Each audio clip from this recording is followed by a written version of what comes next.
Assalamualaikum. Hai coy.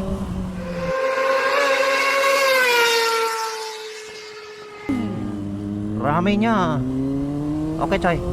Hari ini kalau di kampus itu lagi ada UTS, ujian tengah semester teman-teman. Ini kebetulan hari ini saya jadi pengawas UTS.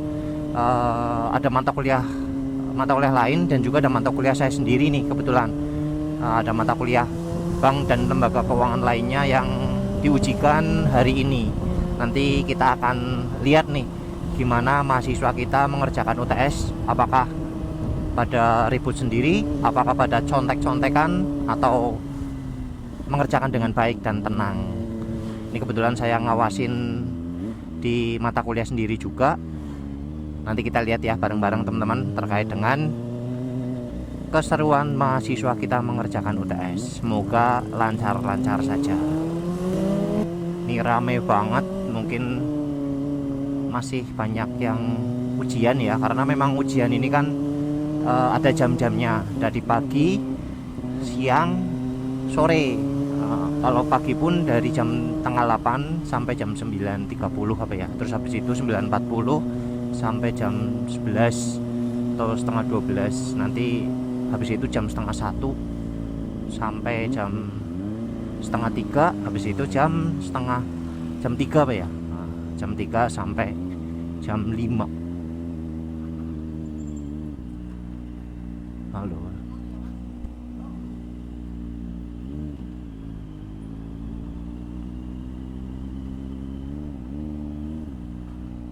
Oke, ini sudah masuk ke UMP ya teman-teman. Nanti kita langsung ke TKP-nya. Wis, TKP-nya.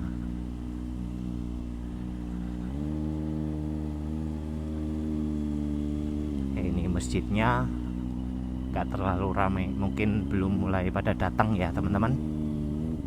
Oke, ini di Fakultas Kedokteran, nanti kita di Fakultas Ekonomi dan Bisnis ya. Itu dia gedungnya. Oke teman-teman, nanti kita lanjut setelah turun dari motor ya.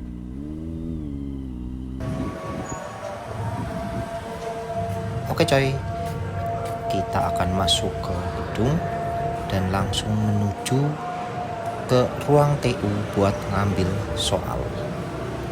Oke, kita pakai tangga aja Pak ya, karena cukup ramai itu. Oke deh, pakai tangga aja, kita menyamar menjadi mahasiswa.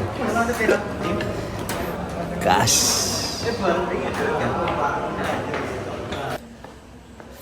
Akhirnya sampai juga di ruang TU. Ini selain ruang TU juga ruangan pimpinan fakultas ya teman-teman. Dari dekan sampai kaprodi ini di sini semua. Langsung ambil soal. Ini dia soalnya, bank dan lembaga keuangan. Iya. Ini namanya Mbak Laura. Hah? Nge-vlog dong. Halo bro. Itu bro. Mata kuliah aku kan mau salah loh. Ini. Oke. Nang bisa aja nyontek ya bro. Sing konangan nyontek. Sikat bae. Oke. Iya.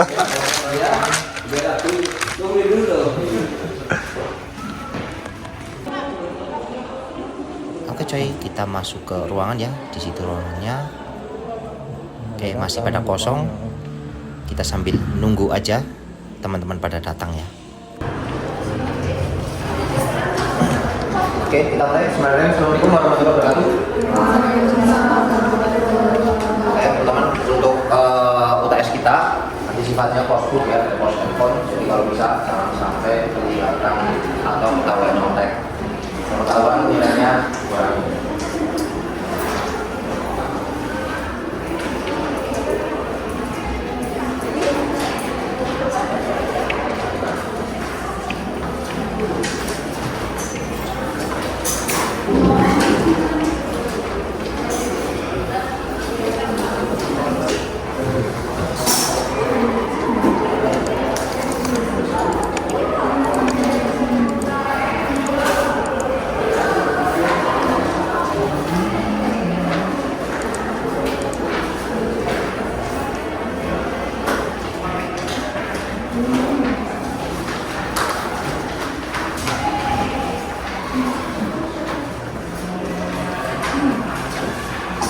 yang sudah dapat langsung segera dikerjakan teman. Tulisannya sing apik ya.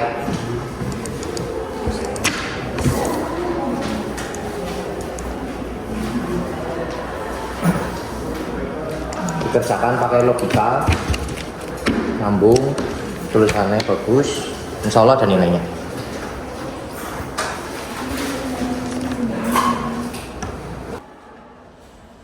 Alhamdulillah UTS-nya lancar, mahasiswanya juga sejauh mata memandang itu nggak ada yang aneh-aneh.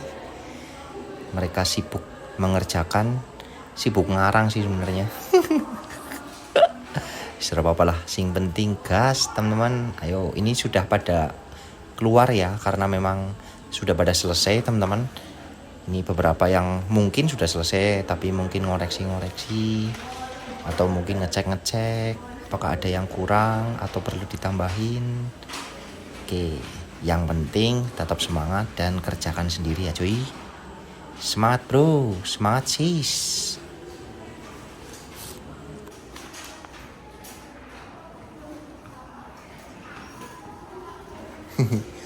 Ini di depan sendiri, ini ada mahasiswa lagi duduk di depan laptop ya. Ini kebetulan mahasiswa bimbingan artikel saya ini lagi semangat ngerjain artikel untuk diseminarkan ya. Ini bukan lagi UTS teman-teman, tapi sekalian bimbingan. Apa-apa deh, sekalian bantu aku ngawasin mahasiswa yang lagi UTS. Kamu? Enggak ada. Nah.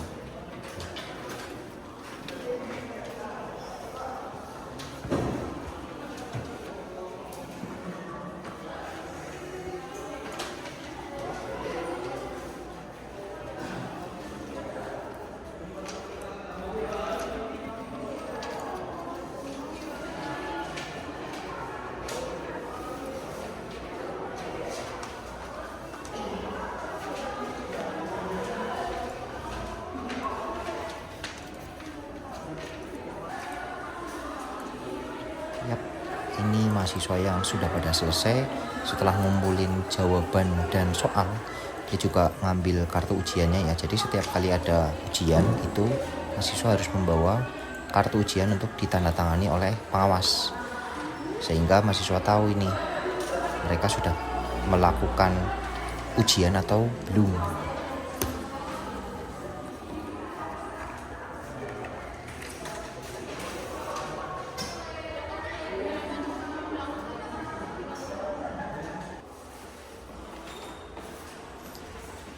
Ya, ini mahasiswa yang tersisa. Yo, gas. Biar cepat pulang.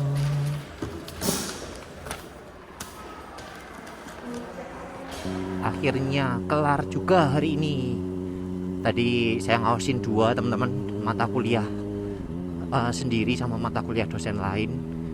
Ini sampai sore karena tadi saya berangkat jam 12:30 apa ya, jam 12-an lah. Nah ini jam berapa sekarang? 5:30 cuy, lumayan. Ini juga mendung, semoga sampai Purbalingga nggak hujan karena sudah mulai musim penghujan cuy.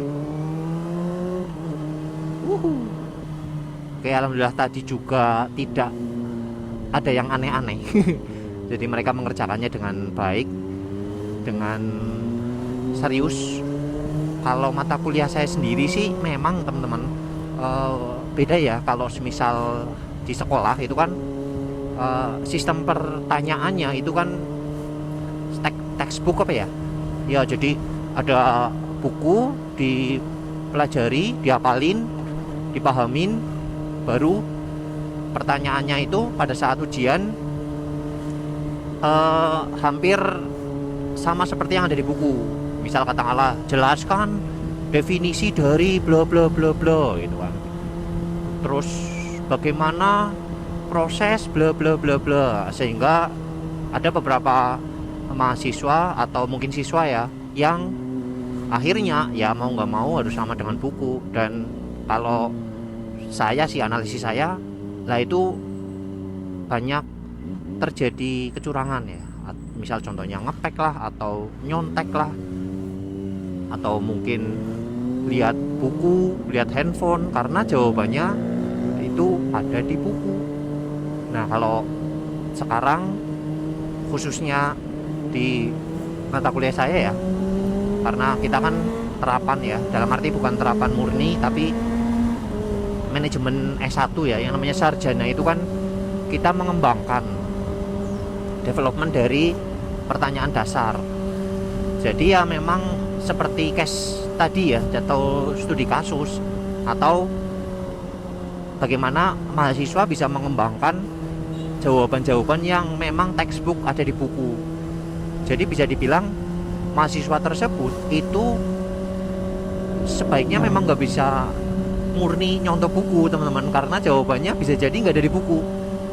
Jawabannya berdasarkan mungkin dari pengalaman, berdasarkan kasus yang terjadi di kondisi-kondisi sekarang ini ya.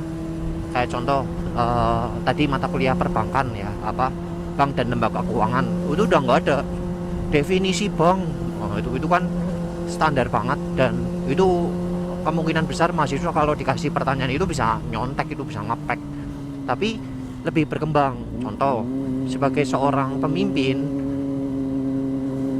ada kasus seperti ini, bla bla bla bla. Nah, apa yang akan Anda lakukan dengan metode apa dan lain-lain. Nah, itu contoh soal yang memang sesuai untuk anak-anak dalam hal ini mahasiswa S1 ya, atau sarjana. Jadi lebih ke pengembangan dari jawaban. Metode analisisnya dia benar-benar harus mengembangkan pola pikirnya. Kalau saya seperti itu, jadi jawabannya nggak mungkin sama satu sama lain ya, karena memang dari pola pikir atau mindsetnya dia sendiri sih.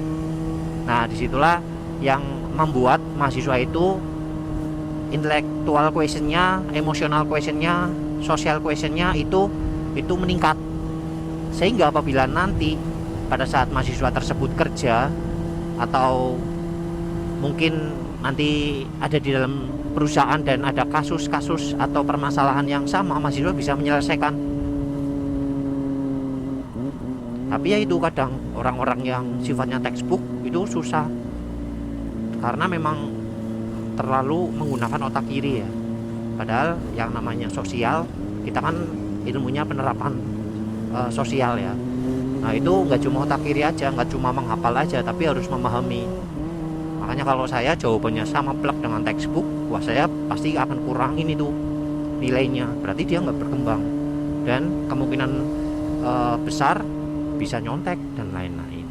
Nah, ya seperti itulah teman-teman. Kecuali kalau semisal mata kuliahnya mata kuliah eksak ya, atau hitungan, nah itu memang harus dipelajarin. Tapi kalau sosial, ya kita harus pinter mengolah kalimat, pinter mengembangkan pola pikir kita dengan adanya kata kunci. Misal katakanlah kata kuncinya standar layanan, nah, itu harus dikembangkan. Standar layanan yang baik, bagaimana kita bisa selalu ramah kepada nasabah, bagaimana kita sebagai seorang pegawai bank harus cekatan, karena memang salah satu standar layanan di jasa itu adalah waktu. Nah, itu contohnya teman-teman. Asik sih di situ sih. BTW ini mendung banget. Semoga nggak sampai hujan. Amin.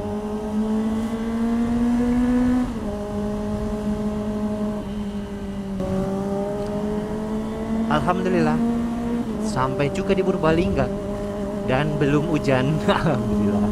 Jadi nggak sampai basah motornya dan harus nyuci lagi. Karena saya belum pakai selebor guys. Jadi kalau semisal hujan pasti nyipret kemana-mana. Itu kadang saya nggak enak gitu sama belakangnya. Bahkan sampai ke punggung saya itu juga pasti nyipret-nyipret ya kalau hujan ya. Nah, rencananya mau akan pasang selebor lah, sekalian ada plat nomornya. Ini karena memang belum ada plat nomornya juga. Bismillahirrahmanirrahim. Masuk guys. Ini pas maghrib ya teman-teman.